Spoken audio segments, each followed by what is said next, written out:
বিসমিল্লাহির রহমানির রহিম। এএসএল একাডেমির পক্ষ থেকে সবাইকে আন্তরিক শুভেচ্ছা। তো আজকে আমরা পড়বো হচ্ছে গতি। যারা নবম দশম শ্রেণীতে আছো বা যারা এসএসসি 26 ব্যাচ আছো, তোমাদের জন্য আজকে আমার ক্লাসটা খুব গুরুত্বপূর্ণ।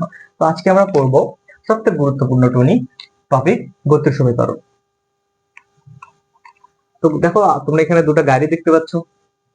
মানে একটি গাড়ি ভি ইকুয়ালস টু 63, মানে 63 কিলোমিটার পার আওয়ার বেগে, মানে এটা সমবেগে 50 মিটার পিছন থেকে যাত্রা শুরু করলো, এবং একটি গাড়ি এত ত্বরণে, কত ত্বরণে 2.5 মিটার পার সেকেন্ড স্কয়ার ত্বরণে যাত্রা শুরু করলো, কত সময় পর অতিক্রম করবে। তো চলো আমরা দেরি না করে ম্যাথটা সলভ করে ফেলি। তাহলে এটা ধরলাম আমরা প্রথম গাড়ি, এটা ধরলাম আমরা দ্বিতীয় গাড়ি। তো প্রথম গাড়ির ক্ষেত্রে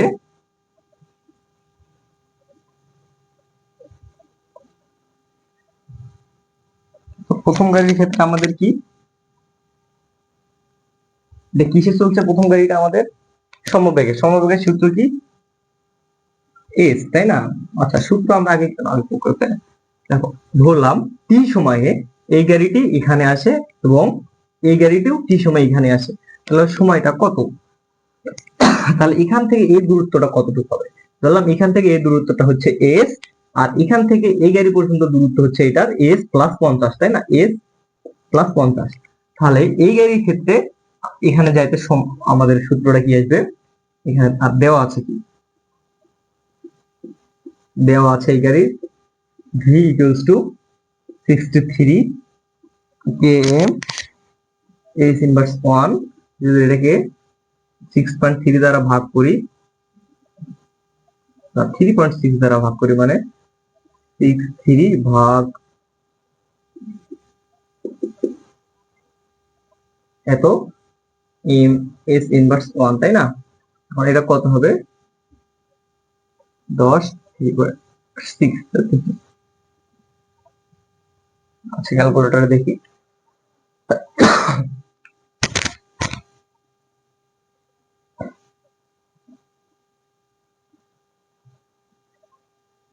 সতেরো দশমিক পাঁচ। হ্যাঁ, এটার ভি দেওয়া আছে কত? 17.5 মিটার পার সেকেন্ড। ইউ দেওয়া, এটা তো ইউ দেওয়া লাগবে না, তাই না? এটা যেহেতু বেগ, এই বেগে চলতেছিল, তাহলে এটার ক্ষেত্রে এস ইকুয়ালস টু ভিটি। এটা হচ্ছে সূত্র। এখন এটার এস কোনটা? এস প্লাস 50, এস প্লাস 50 সমান ভি কত? 17.5 5 গুণন টি। টির মান আমরা বের করব।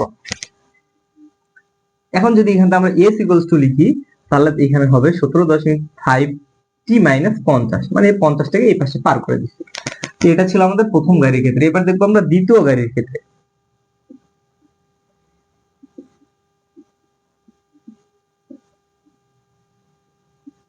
তোমরা এটাকে প্রথম গাড়ি ধরে করতে পারো, এটাকে দ্বিতীয় গাড়ি ধরে করতে পারো। দ্বিতীয় গাড়ির ক্ষেত্রে দেওয়া আছে কি আমাদের? a equals to 2.5 ms inverse 2, আর দেওয়া আছে u equals to 0, মানে এটা আদিবেগ কিন্তু 0। তাহলে এটার ক্ষেত্রে এখন কি লিখবো? আমরা কিন্তু এটার ক্ষেত্রে s equals to এই সূত্র ব্যবহার করতে পারবো না। আমাদের এটার ক্ষেত্রে ব্যবহার করতে হবে আমাদের কি? s equals to ut plus half at square. I think তোমরা বুঝতে পারছো। তাহলে এটার এস কোনটা? এটা হচ্ছে এস, এইটাই। তাহলে এস ইকুয়ালস টু ইউট এর মান 0, ইউ এর মান 0 প্লাস হাফ এর মান কত? 2.5 টি স্কয়ার। টি এর মান কত আমরা এটা বের করব, তারপরে টি স্কয়ার। তো দেখো তো, এটাও এস ইকুয়ালস টু এটা, এটাও এস ইকুয়ালস টু এটা। তাহলে আমরা লিখতেই পারি এটা ইকুয়ালস টু এটা। তো আমরা এখন এই পাশে লিখি। কি লিখবো? 17.5 প্রশ্ন, মানে এটা আছে, এটা সমীকরণ দেই 1 2, 1 ও 2 হতে আমরা লিখতে পারি কি? 17.5 t minus 50 equals to half into 2.5 t square, half into 2.5 t square. আচ্ছা,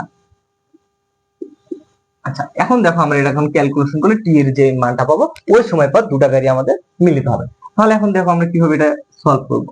দেখো হাফ, এটাকে যদি আমরা এই পাশে গুণ করে দেই, মানে টুটাকে যদি উপরে গুণ করে দেয়, 17×10 = 34, এটা হবে 35 টি মাইনাস এটার সাথে 2 গুণ করে দিলে হবে 100 ইকুয়ালস টু 2.5 টি স্কয়ার। আমরা ক্যালকুলেটর ছাড়া করার চেষ্টা করতেছি।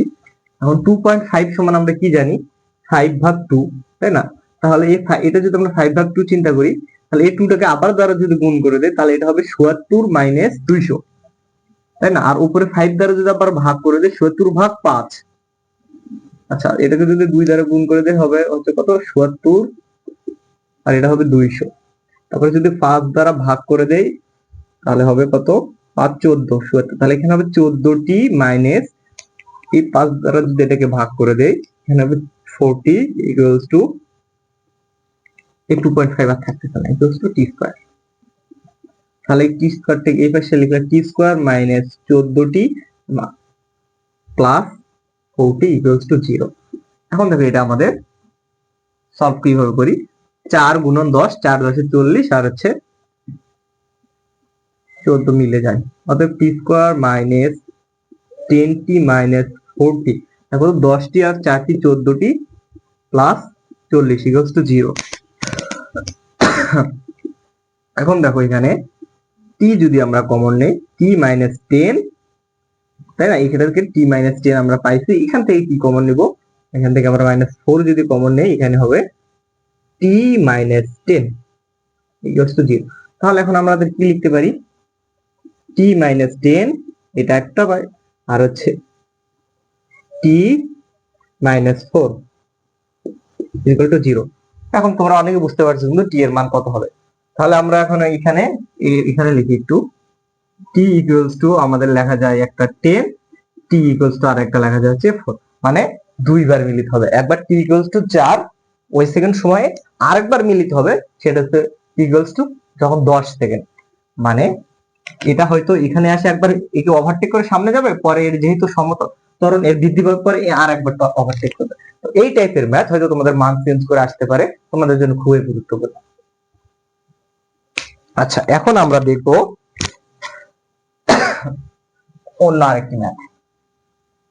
আশা করি তোমরা এটা বুঝতে পারছো। এটা ছিল আমাদের গতির সমীকরণ থেকে। এবার দেখবো আমরা হচ্ছে পরন্ত বস্তুর ক্ষেত্রে তোমাদের কোন ধরনের ম্যাথ গুলা বেশি আসে। আচ্ছা, পরন্ত বস্তুর ক্ষেত্রে দেখো, পরন্ত বস্তুর ক্ষেত্রে কি বলে আমাদেরকে, এত মিটার উঁচু থেকে এটা একটা বস্তু ধরলাম 10 কেজি নিচে পড়তেছে, কত মিটার নিচে পড়তেছে, 100 মিটার নিচে পড়তেছে। আর ভূমি স্পর্শ করার মুহূর্তে এটা কত সময় পর ভূমিতে এটি স্পর্শ করবে, এইসব এই টাইপের ম্যাথটা আমাদের অনেকবার আসছে, অনেকবার।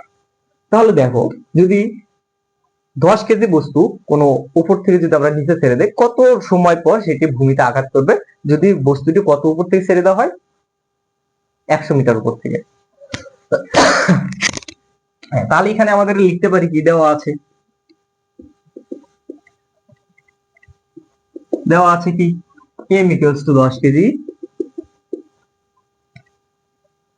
আর হচ্ছে h ইকুয়ালস টু 100 মিটার।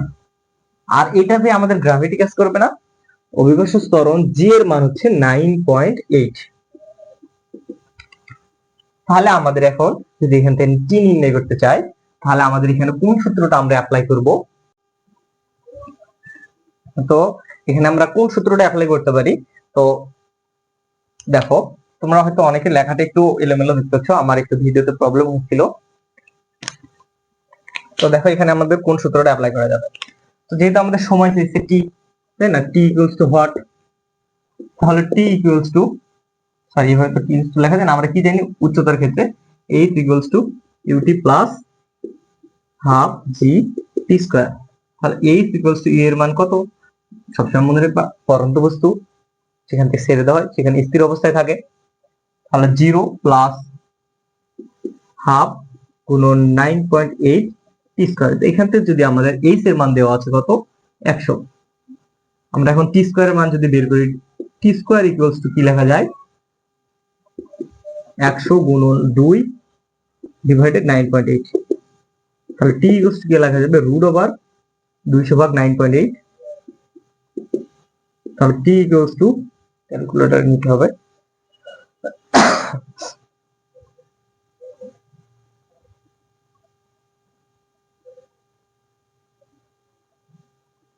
4.51, মানে এত সেকেন্ডে এটা আমাদের ভূমিতে আঘাত করবে। এটা হচ্ছে এই টাইপের ম্যাথটা তোমাদের সবচেয়ে বেশি আসে পরীক্ষায়। তো এটা ছিল আমাদের পরন্ত বস্তুর ক্ষেত্রে, তোমরা এটা সব থেকে মনোযোগ দিয়ে পড়বা, এন্ড এটা তোমাদের আসার সম্ভাবনা আছে ব্যাপক। তো এরপরে আমরা দেখবো হচ্ছে নিক্ষিপ্ত বস্তুর ক্ষেত্রে। নিক্ষিপ্ত বস্তুর ক্ষেত্রে আমাদের কি বলে, কোন একটা বস্তু যদি আমাদের ভূমি থেকে নিক্ষেপ করা হয় 20 মিটার পার সেকেন্ড বেগে, ধরলাম আমরা 20 মিটার পার সেকেন্ড বেগে নিক্ষেপ করা হয়েছে, তাহলে বস্তুটি সর্বোচ্চ কত উচ্চতায় উঠবে, তাই না? তাহলে এই সব ম্যাথের ক্ষেত্রে তোমাদের একটা সূত্র সবচেয়ে কাজে লাগে, এটা হচ্ছে h equals to u square ভাগ 2g। তোমরা আশা করি বুঝতে পারছো। এটা মূলত এটা আসছে তোমাদের এই সূত্র থেকে, তোমাদের ভি স্কয়ার সমান u square plus 2gh 2s, এই সূত্রটা আছে না, এই সূত্র থেকে তোমাদের যখন এই পরন্ত বস্তু শেষ অবস্থা যেহেতু জিরো, শেষ অবস্থা কি জিরো, তাহলে এটা যখন আমরা এই পাশে নিয়ে আসবো তখন এখানে লেখা যায় minus 2gh equals to u square. এখান থেকে যদি আমরা s ইকুয়ালস টু লিখি ইউ স্কয়ার ভাগ, আচ্ছা এই জি এর মাইনাসের কারণে কিন্তু এটা মাইনাস থাকে না, বা উপরে যখন উপরের দিকে যখন ওঠে তখন এই জিটা তোমার এখানে নেগেটিভে কাজ করে উল্টা দিকে, সেক্ষেত্রে এখানে আসে তোমাদের এই পাশেটা আসলে প্লাস হয়ে যাবে, তখন এই s equals to u square ভাগ 2। তো তোমাদের ওই সূত্র থেকে কিন্তু এটা আসছে, এইভাবে তোমরা উড্ডয়নকালটা নির্ণয় করতে পারবা। আর একটা তোমাদের গতির সমীকরণের গুরুত্বপূর্ণ একটা সূত্র তোমাদের দেখায় দিই, সেটা হচ্ছে যদি বলে একটা বস্তু এত ত্বরণে চলতেছে, তাই না, এত ত্বরণে চলতেছে কোন একটা বস্তু, কত মনে করো 2.5 মিটার সেকেন্ড পার ত্বরণে চলতেছে, যদি বলে 10তম সেকেন্ডে এটার অতিক্রান্ত দূরত্ব কত, সেক্ষেত্রে আমাদের কোন সূত্র অ্যাপ্লাই হবে জানো, s equals to u t plus half, আমরা নরমালি জানতাম হাফ এ টি স্কয়ার, কিন্তু হাফ এ ব্যবহৃত হবে ঠিকই, কিন্তু টি স্কয়ার আর ব্যবহৃত হবে না, ওখানে কি হবে 2t মাইনাস 1। এটা যদি 2 এত মিটার ত্বরণে চলে, তাহলে তোমরা এখন মান বসাবা 2t 10তম সেকেন্ড, টি এর মান 10 বসাই দিবা, 10 দুগুণে 20 মাইনাস 1 মানে এখানে 19, তাহলে এখানে এর মান 2.5 বসাবে, তাহলে তোমরা যেটা অ্যানসার পাবো ওই তম সেকেন্ড ওইটা অতিক্রান্ত দূরত্ব। এর বাইরে আছে তোমাদের উড্ডয়ন কাল, টি ইকুয়ালস টু উড্ডয়ন, মনে করো কোন বস্তু নিক্ষিপ্ত বস্তুর ক্ষেত্রে কোন বস্তু নিক্ষেপ করা হয়েছে, তা এখানে টি ইকুয়ালস টু ইউ ভাগ 2u ভাগ জি, এটা হচ্ছে তোমাদের আরেকটা সূত্র, এটা হচ্ছে উড্ডয়ন কালটা নির্ণয় করার জন্য, ওটা তোমাদের এরকম সূত্র থেকে চলে আসছে। তো এটা এগুলো ছিল তোমাদের এই অধ্যায়ে সবচেয়ে গুরুত্বপূর্ণ। তো তোমাদের যেটা এই বছর আসার সম্ভাবনা সব থেকে বেশি, আমি ওই টাইপের ম্যাথ কিন্তু তোমাদেরকে প্রথমে দুটাই দেখাই দিছি, এমনকি পরে যেটা দেখাই দিলাম এটাও কিন্তু সবচেয়ে বেশি গুরুত্বপূর্ণ। তো আমি ক্লাসটা বেশি দীর্ঘ করতে চাচ্ছি না, যার কারণে আমি শর্টকাটে দেখানোর চেষ্টা করতেছি, এবং লাস্ট তোমাদেরকে সূত্রগুলো দেখাই দেই। এই অধ্যায়ে সবচেয়ে গুরুত্বপূর্ণ যে সূত্র, v equals to u plus a t, s equals to v plus u divided 2 into t, তারপর s equals to u t plus half a t square, এটা যদি তম সেকেন্ডের কথা বলে s তম second equals to u t plus half a 2t minus 1। তো এগুলো হচ্ছে তোমাদের এর সবচেয়ে গুরুত্বপূর্ণ সূত্র। এখন আর হচ্ছে তোমাদের নিক্ষিপ্ত বস্তুর ক্ষেত্রে দেখাই দিলাম সর্বোচ্চ উচ্চতা, উড্ডয়নকালে এটাও দেখাই দিছি। তো এগুলো ছিল তোমাদের আজকের ক্লাস সবচেয়ে বেশি গুরুত্বপূর্ণ টপিক। আশা করি গতি অধ্যায়ের যে এমসিকিউ তোমাদের গুরুত্বপূর্ণ আছে, এমসিকিউ আমি সলভ না করাই তোমাদের সবচেয়ে মোস্ট গুরুত্বপূর্ণ এমসিকিউ গুলা আমি তোমাদের পরীক্ষা আকারে সেট আপ করে তোমাদের আমি ইউটিউবের ডিসক্রিপশন বক্স, এই ভিডিওর ডিসক্রিপশন বক্স এবং ফেসবুক পেজেরও ডিসক্রিপশন বক্সে আমি দিয়ে দিছি, তোমরা ওই লিংকে ঢুকে পরীক্ষা দিতে পারবা। ওখানে লেখা থাকে এই হচ্ছে দ্বিতীয় অধ্যায় গতির পরীক্ষার লিংক নিচে, এরকম নিচেটা তোমরা ওখানে ওপেন করবা, ওপেন করলে তোমাদের জিমেইল দিয়ে তোমরা পরীক্ষা দিতে পারবা এবং কি তোমাদের স্কোর ওখান থেকে দেখে নিতে পারবা। তো ধন্যবাদ, আজকের আমার ক্লাসে যারা এতক্ষণ পর্যন্ত আছো তাদের অসংখ্য ধন্যবাদ।